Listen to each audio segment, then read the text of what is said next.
निज के दाता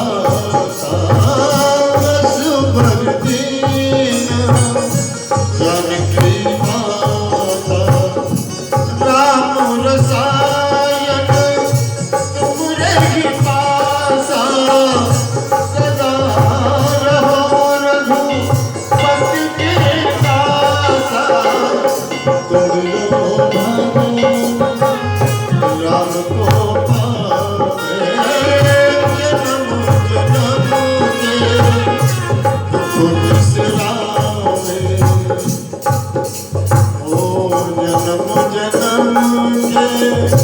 दुख बिसरावे तो अंत काल रघुवरपुर जाई यहाँ जन्म हरि भगत कहाई और देवता चित न धरई हनुमत से सब सुख करने मिलता है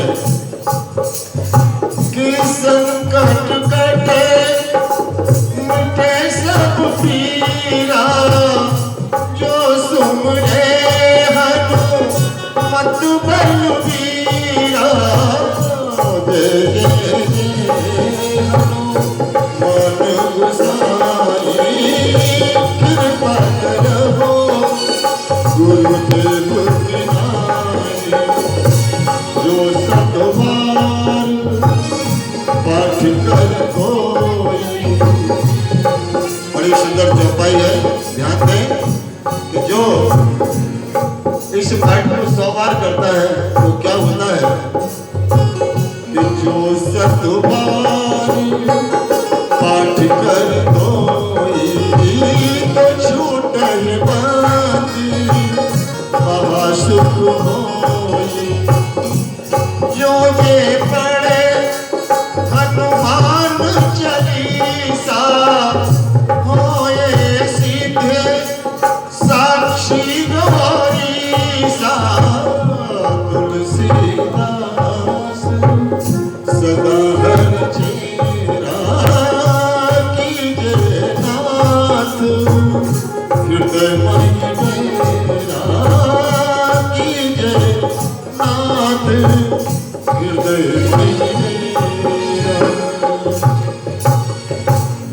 पवन तनहि संकट हरण और मंगल मूरत रूप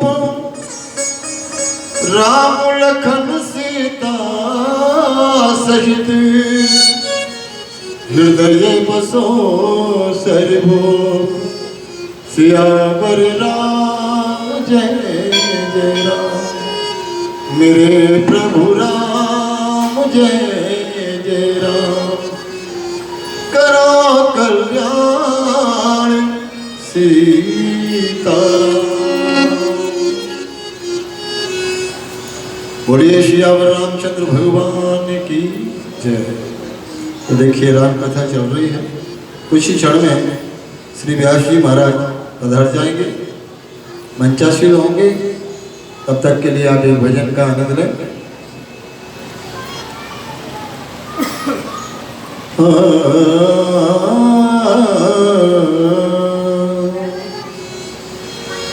तेरे प्रेम की बातें चले आएंगे और निश्चित एक दिन राम से बड़ा राम का नाम, राम से बड़ा राम का नाम, राम से बड़ा राम का नाम, राम से बड़ा राम का नाम। ओ तेरे प्रेम की बातें चले आएंगे निश्चित एक दिन राम से बड़ा राम का नाम, राम से बड़ा राम का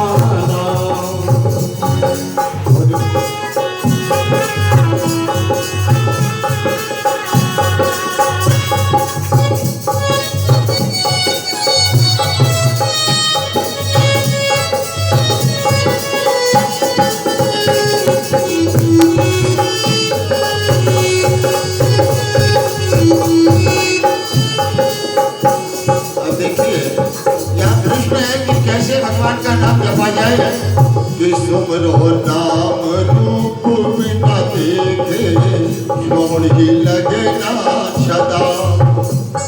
ओ सुमरो नाम रूप बिना देखे छोड़ ही लगे ना सदा।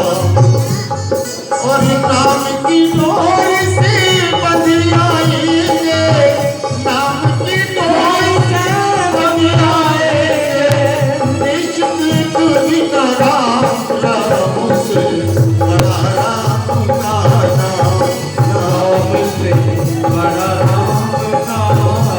तो देखिए बड़े शॉर्ट में समझाते हुए कहता हूँ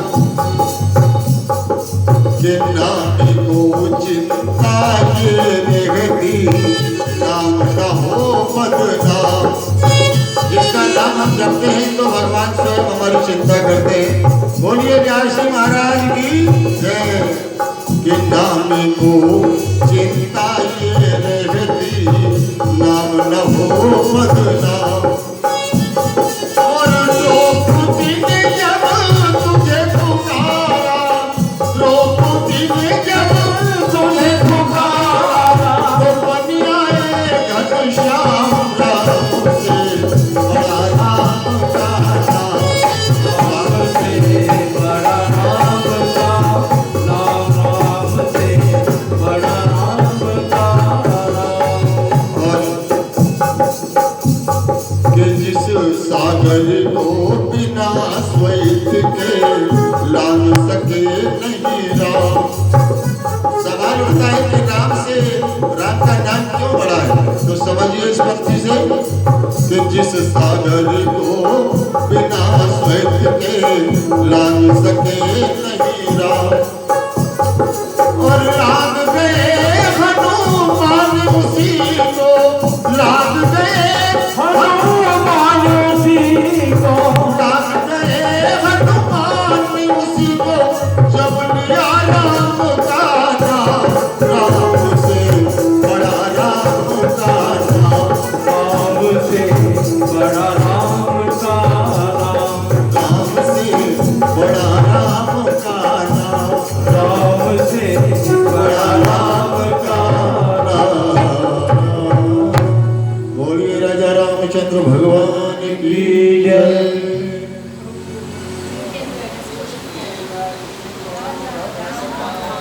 स्वस्ति न भूखा विश्ववेदाः, स्वस्ति नष्टारक्षो अरिष्टेनेमि, स्वस्ति नो बृहस्पतिर्दधातु।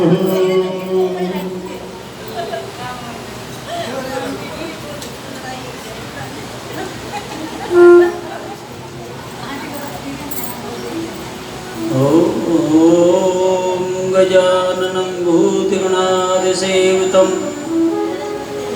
कपितजम्बोफलचारुभक्षणाम् उमासुतं शोकविनाशकारकं नमामि विघ्नेश्वरपादपङ्कजम्। सरस्वती मया दृष्टा वीणापुस्तकधारिणी, हंसवाहिनी समायुक्तं विद्यां दान करो मम। ॐ ध्यानमूलं गुरुमूर्ति, पूजामूलं गुरुपदं, मन्त्रमूलं गुरुवाक्यं, मोक्षमूलं गुरुकृपा। गुरुर्ब्रह्मा गुरुर्विष्णु गुरुर्देव महेश्वरः, गुरुर्साक्षात् परब्रह्म तस्मै श्री गुरवे नमः। अखण्डमण्डलाकारं व्याप्तं येन चराचरं तत्पदं दर्शितं येन तस्मै श्री गुरवे नमः। ॐ वन्दे वोन्मयं नित्यं गुरु शङ्कररूपणं, यमासतो हि वक्रोऽपि चन्द्र सर्वस्य वन्दते। ॐ प्रणाम शिरसा देवं गौरीपुत्रं विनायकं भक्त मुक्तावासं स्मरि नित्यमायुकामार्थसिद्ध्ये।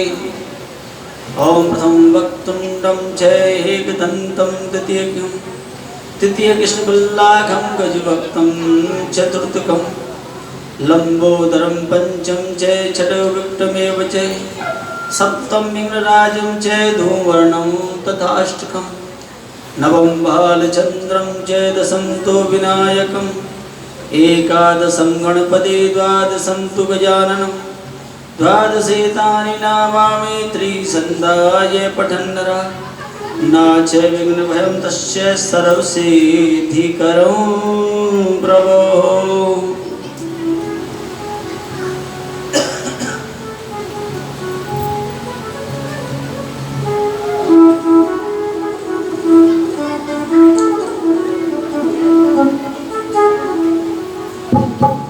गजाननं भूतो गणाधिसेवितं कपितजं फलचारुभक्षणां उमासुतं शोकविनाशिकारिकं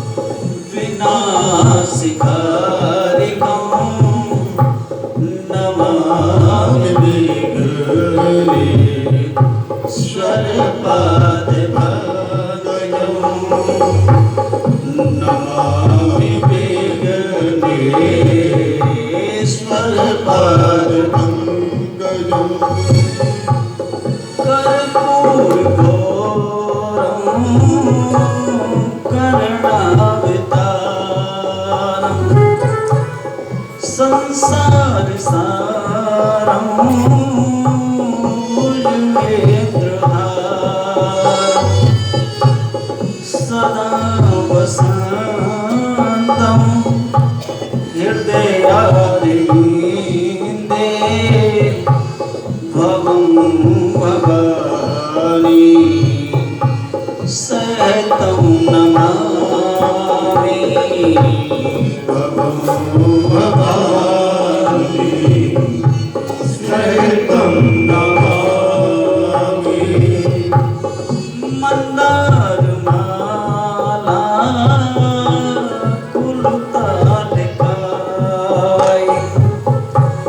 कपालमाला कृतशेखराय दिव्यांबराय च दिगंबराय नमः शिवाय च नमः शिवाय नमः शिवाय च नमः शिवाय। रामाय रामभद्राय रामचन्द्राय वेदसे रघुनाथाय नाथाय सीताय पदे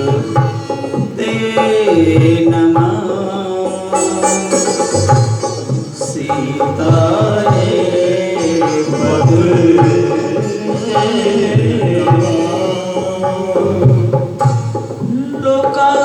लोकाभिरागं रणरङ्गधीरं राजीवनेत्रं रघुवंशनाथं कारुण्याय रूपं करुणाकरन्दं श्रीरामचन्द्रं शरणं प्रपद्ये। श्रीरामचन्द्रं शरणं प्रपद्ये। मनोज